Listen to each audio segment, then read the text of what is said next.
Ada kepercayaan umum bahwa melanggar wasiat orang yang sudah meninggal adalah sebuah dosa yang berat karena menyakiti almarhum setelah kematiannya.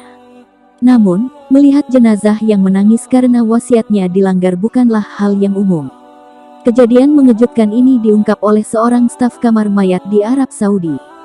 Tagrid Bukhari telah bekerja memandikan orang meninggal selama 22 tahun, dan selama periode ini, dia sendiri mengonfirmasi ada akhir hidup yang baik dan yang buruk bagi orang-orang.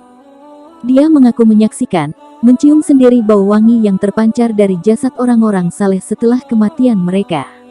Dalam wawancara dengan MBC In Awik, dia mengungkapkan secara detail apa yang dia hadapi saat memandikan tubuh seorang gadis. Bukhari menjelaskan bahwa dia telah menerima permintaan untuk memandikan seorang gadis berusia 20-an yang meninggal saat berada di rumah sakit. Gadis itu meninggal ketika ibunya meninggalkannya untuk mengambil beberapa pakaian, jadi ayahnya bergegas melakukan prosedur pemandian jenazah.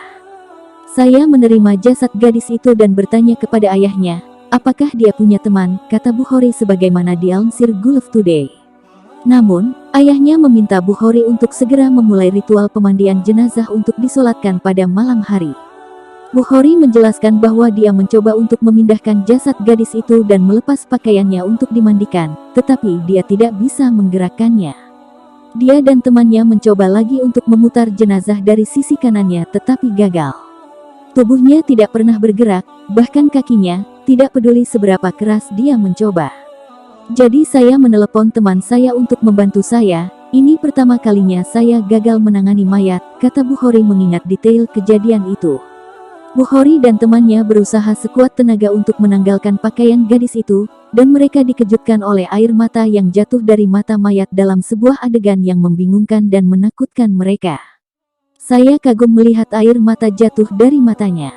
Saya pikir itu air, jadi saya menyekanya, dan air mata masih turun, dan teman saya mengatakan dia menangis, jadi tidak peduli berapa banyak saya menyeka air matanya, mereka akan turun lagi, katanya.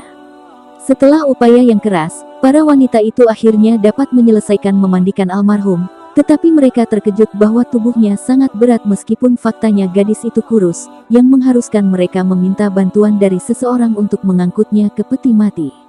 Sementara itu, Bukhari dikejutkan oleh ibu gadis itu yang menangis dan meneriakinya sambil berkata, "Mengapa kamu menyentuhnya? Siapa yang menyuruhmu memandikan?" Bukhari meminta maaf kepada ibu gadis itu, menjelaskan bahwa ayah almarhum memintanya untuk melakukan ritual. Sang ibu menjawab, "Diharamkan bagimu, dan kehendaknya adalah bahwa saya hadir saat pembasuhannya, dan tidak ada orang asing yang menyentuhnya." Sang ibu menangis lagi dan yang mengejutkan, air mata dari tubuh putrinya yang menangis juga meningkat. Bukhari mencoba menenangkan sang ibu dan sekali lagi menyeka mata dari wajah putrinya. Dia mengatakan kepada pewawancara bahwa saat itu tangisannya berhenti dan jenazah dipindahkan untuk menyelesaikan pemakaman.